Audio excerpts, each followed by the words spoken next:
Hi guys, இன்னைக்கு இதை பற்றி பார்க்க போகிறேன்னா ஒரு சில சிஎஸ்கே அப்டேட்ஸோட நான் வந்திருக்கேன். And big news, India versus Australia ODI and T20 சீரிஸ்க்கான ஸ்குவாட் அனௌன்ஸ்மெண்ட்டை இப்போ பிசிசிஐ அஃபிஷியலாக ரிலீஸ் பண்ணியிருக்காங்க. ஸோ அது என்ன அப்படிங்கிறத பற்றியுமே கண்டிப்பாக டிஸ்கஸ் பண்ணுவோம். வீடியோ கண்டிப்பாக இன்ட்ரெஸ்டிங்காக இருக்கும். வீடியோக்கு லைக் தட்டிட்டு மறக்காம சேனலை சப்ஸ்கிரைப் பண்ணிக்கோங்க.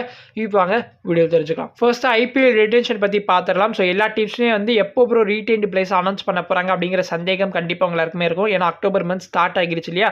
ஸோ பொதுவாக வந்து நம்ம ப்ரீவியஸ் சீசன்லாம் எடுத்துக்கிட்டோம்னா இந்த அக்டோபர் நவம்பர் மந்த்ல தான் வந்து எப்பவுமே வந்து டீம்ஸ்லாம் வந்து அவங்களோட ரீடைன் பிளேஸ் வந்து அனௌன்ஸ் பண்ணுவாங்க. இந்த வருஷம் எப்போ ரிட்டென்ஷன் அனௌன்ஸ் பண்ணுவாங்கன்னு கேட்பீங்க. ஸோ நவம்பர் மந்த் தான் வந்து டெட்லைன்னு சொல்லியிருக்காங்க. இது வந்து கிரிக்பஸ் வந்து சஞ்சு சாம்சனோட ட்ரேட் நியூஸ் வந்துச்சு பார்த்தீங்களா, அந்த நேரத்தில் வந்து ரிப்போர்ட் பண்ணியிருந்தாங்க. இந்த அக்டோபர் மந்த்ல வந்து ரிட்டென்ஷன் அனௌன்ஸ் பண்ணுறதுக்கான சான்சஸ் ரொம்பவே குறைவு தான். IPL 2025 சீசனுக்கு வந்து 31 அக்டோபர் 2024 வந்து எல்லா டீம்ஸையும் வந்து ரிட்டென்ஷனை சப்மிட் பண்ண சொல்லியிருந்தாங்க. ஆனால் அஃபிஷியலாக வந்து பப்ளிக் வந்து நவம்பர் 1, 2024 அன்னைக்கு தான் ரிலீஸ் பண்ணியிருந்தாங்க. அதாவது ஒரு நாள் கழிச்சு ரிலீஸ் பண்ணியிருப்பாங்க. ஸோ கண்டிப்பாக end of October till November first week இந்த டேட்ஸ்க்குள்ள வந்து கண்டிப்பாக ரிட்டென்ஷன் வந்து அஃபிஷியலாக பப்ளிக் ரிலீஸ் ஆகிரும். யாராரு என்னடா ஆச்சு உங்களுக்கு? ஒன் பை ஒன்னா எல்லாருமே உங்க டீம்லேருந்து எக்ஸிட் ஆகிட்டு இருக்காங்க. ஸோ ஹெட் கோச் ராகுல் டிராவிட் எக்ஸிட் ஆகிட்டாரு.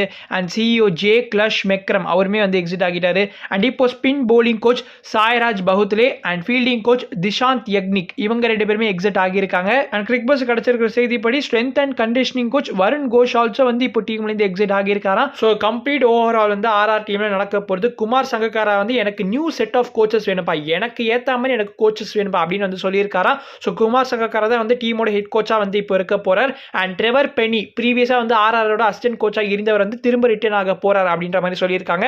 அண்ட் விக்ரம் ராத்தோர் இவர் தான் வந்து RRோட பேட்டிங் கோச்சா இருக்கார். ஸோ அவர் வந்து கண்டினியூ பண்ண போறார், அதாவது ரீடைன் செய்யப்படுவார் அப்படின்ற மாதிரி இப்போ கிரிக்பஸ் சொல்லியிருக்காங்க. ஃபைனலாக bowling coach Shane Bond has also been retained as of now. Sanju சாம்சனோட ட்ரேட் நியூஸ் பற்றியுமே வந்து கிரிக்பஸ் ஷார்ட்டாக வந்து சொல்லியிருக்காங்க.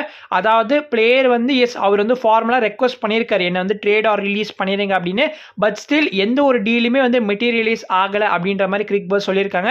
அதாவது எந்த ஒரு டீலுமே ஃபைனலைஸ் ஆகலை, RRக்கு ஏற்ற மாதிரி டீல்ஸ் வந்து வரல அப்படின்ற மாதிரி கிரிக்பஸ் சொல்ல வராங்க. ஸோ இந்த Sanju Samson trade saga is still unclear. அதாவது எப்படி வந்து இது அன்ஃபோல்ட் ஆக போகிறது, வெதர் அவர் வந்து ரீட்டைன் ஆக போறாரா இல்லை ஆக்ஷனுக்கு போக போறாரா இல்லை ட்ரேட் ஆக போறாரா அப்படிங்கிறது வந்து இன்னுமே வந்து ஃபைனலைஸ் ஆகலை. RR மேனேஜ்மெண்ட் கிட்ட கிரிக்பஸ் ரீச் அவுட்டுமே பண்ணியிருக்காங்க இந்த சஞ்சு சாம்சனோட ட்ரேடை பற்றி. ஸோ எந்த ஒரு டீலும் மெட்டீரியலைஸ் ஆகலை அப்படிங்கிறது மட்டும் தான் கிரிக்பஸ்க்கு தெரிய வந்திருக்கு.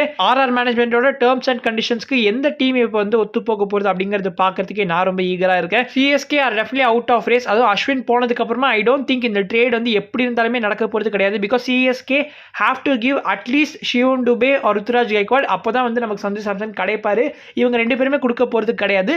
ஸோ ஆப்வியஸாக இந்த ட்ரேட் வந்து மெட்டீரியலைஸ் ஆகாது. KKR has the only chance to trade இப்போதைக்கு. ஸோ அவங்க தான் பண்ணி ஆகணும். அவங்க பண்ணுறாங்களா இல்லையா அப்படிங்கிறத நம்ம பொறுத்து தான் பார்க்கணும். ஆர் மேபி இந்த டீலுமே ஃபைனலைஸ் ஆகலைன்னா, அதாவது KKR டீலுமே ஃபைனலைஸ் ஆகலைன்னா அப்போ சஞ்சு சாம்சன் ஆக்ஷனுக்கு போவார் அப்படிங்கிறது தான் இப்போதைக்கு கிடைச்சிருக்கிற இன்ஃபர்மேஷன். லாஸ்ட் வீடியோவில் ஆஷனா IL T20 ஆக்ஷனில் அன்சோல்டா போனதை பற்றி பேசியிருப்போம். ஸோ இப்போ BBL ஃபுல் சீசனுக்கு ஆஷனா அவைலபிளாக இருக்க போறார். ஸோ சிட்னி தண்டருக்காக வந்து இந்த BBL சீசனில் ஆஷனா ப்ளே பண்ண போறார். நம்ம பீடாக் இருக்கார் இல்லையா, அவர் வந்து ஒரு ட்வீட் ஒன்று போட்டிருந்தாரு. அதாவது will be joining hands with scientist ஆஷனாவை டேக் பண்ணி very soon in global league அப்படின்னு வந்து போட்டிருந்தாரு. அதாவது அஸ்வின் அண்ட் பீடாக் இவங்க ரெண்டு பேருமே சேர்ந்து வந்து ஒரு குளோபல் லீக்ல வந்து பார்ட்டிசிபேட் பண்ண போறாங்க அப்படின்ற மாதிரி போட்டிருக்காரு. ஸோ அதாவது பீடாக் வந்து கோச்சாவும் ஆஷனா பிளேயர் ஆகும் அப்படின்ற மாதிரி மீன் பண்ணியிருக்காரு. IL T20 ஆக்ஷனுக்கு முன்னாடி பீடாக் இந்த ஒரு ட்வீட்டை போட்ட காரணத்தினால நிறைய பேர் ஆஷனா அண்ட் பீடாக் வந்து IL T20 தான் சேர்ந்து ஒர்க் பண்ண போறாங்கன்னு நினைச்சாங்க. ஆனால் IL T20 இருக்கிறதுக்கான சான்சஸ் கிடையாது. ஏன்னா பீடாக் வந்து IL T20 எந்த ஒரு டீம்லையுமே வந்து ஒர்க் பண்ணுறது கிடையாது.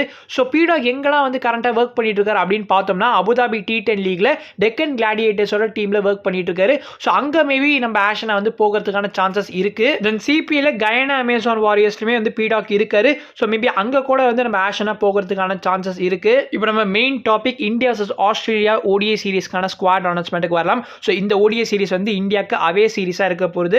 அண்ட் எஸ் ஃபைனலி வந்து ரொம்ப நாட்கள், அதாவது ரொம்ப மாசங்கள் கழிச்சு வந்து விராட் கோலி அண்ட் ரோஹித் சர்மா ரிட்டர்ன் ஆக போறாங்க கிரிக்கெட் ஃபீல்டில். ஸோ இதுக்காகவே வந்து கண்டிப்பாக நிறைய பேர் எக்ஸைட்டடாக இருப்பீங்க. ஆனால் இந்த ஒரு ஸ்குவாட் அனௌன்ஸ்மெண்ட்டை பார்த்ததுக்கு அப்புறமா BCCI என்னடா பண்ணி வச்சிருக்கீங்க அப்படின்னு தான் கேட்க தோணுது. Because Rohit Sharma is not the ODI captain anymore. Shubman Gill தான் வந்து இந்தியாவோட நியூ ODI கேப்டன் அப்படின்னு வந்து அஃபிஷியலா அனௌன்ஸ் பண்ணியிருக்காங்க. போத் ரோஹித் சர்மா அண்ட் விராட் கோலி வந்து 2027 ODI வேர்ல்ட் கப்புக்கு நான் கமிட்டல் அப்படின்ற மாதிரி நம்ம அஜித் அகர்கர் பிரஸ் கிட்ட சொல்லியிருக்காரு. அது என்னடா நான் கமிட்டல் அப்படின்னு கேட்குறீங்க. அதாவது கிளியரான இண்டிகேஷன் வந்து கொடுக்கல அப்படிங்கிறதுக்கு தான் நான் கமிட்டல்னு சொல்லுவாங்க. அப்போ ரோஹித் சர்மா அண்ட் விராட் கோலி வந்து 2027 ODI வேர்ல்ட் கப் ப்ளே பண்ண போறது இல்லையான்னு கேட்பீங்க. ஆப்வியஸா இப்போ சொல்லியிருக்கிறது இருக்கிறத வச்சு பார்த்தா அப்படி தான் தோணுது. ஆனால் இதுதான் ஃபேர்வெல் சீரிஸ், அதாவது இந்த India vs Australia ODI series தான் வந்து ரோஹித் அண்ட் கோலிக்கு கடைசி சீரிஸ்லாம் சொல்லிட்டு இருக்காங்க. அப்படிலாம் இருக்க சான்ஸே கிடையாது. ரோஹித் அண்ட் கோலி வந்து ஆஸ்திரேலியன் சாயிலில் வந்து ப்ளே பண்ணுற கடைசி சீரிஸாக இருக்கலாம். இந்த இயரோட ஸ்டார்டிங்கில் தான் ரோஹித் சர்மாவோட லீடர்ஷிப்பில் வந்து சாம்பியன்ஸ் ட்ராஃபி லிஃப்ட் பண்ணியிருப்போம். ஸ்டில் ரோஹித் சர்மாவை ஓடிஐ கேப்டன்சிலேருந்து ரிமூவ் பண்ணுறீங்கன்னா அதுக்கான ஸ்ட்ராங்கான ரீசனை கொடுத்துருக்கணும், ஜஸ்டிஃபை பண்ணியிருக்கணும். ஆனால் அது பண்ண மாதிரியே தெரியல. ரோஹித்தை ஃபோர்ஸ் பண்ணி தான் டெஸ்ட்லேருந்து ரிட்டையர் ஆக வச்சாங்க அப்படின்ற மாதிரி ஒரு சில ரூமர்ஸ்லாம் சுற்றிட்டு இருந்தது.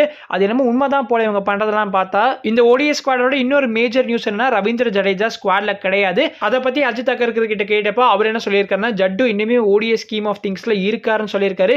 இதுக்கான பதில் இது இல்லையே அப்படின்ற மாதிரி தான் தோணுச்சு. ஏசியா கப் ஃபைனலுக்கு முன்னாடி ஹர்திக் நடந்த இன்ஜுரி காரணமாக அவர் வந்து ஏசியா கப்போட ஃபைனல் மேட்சை ப்ளே பண்ணியிருக்க மாட்டார். அதுக்கு பதிலாக ரிங்கு சிங்கை வந்து ஸ்குவாட்ல இன்க்ளூட் பண்ணி அவர் இந்த ஃபைனல் மேட்சை ப்ளே பண்ணியிருப்பார் இல்லையா. So both India vs Australia ODI and T20 சீரிஸ்ல வந்து ஹர்திக் பாண்டியாவோட நேம் கிடையாது. இன்னுமே அவர் இன்ஜுரியிலிருந்து ரெக்கவர் ஆகல போல.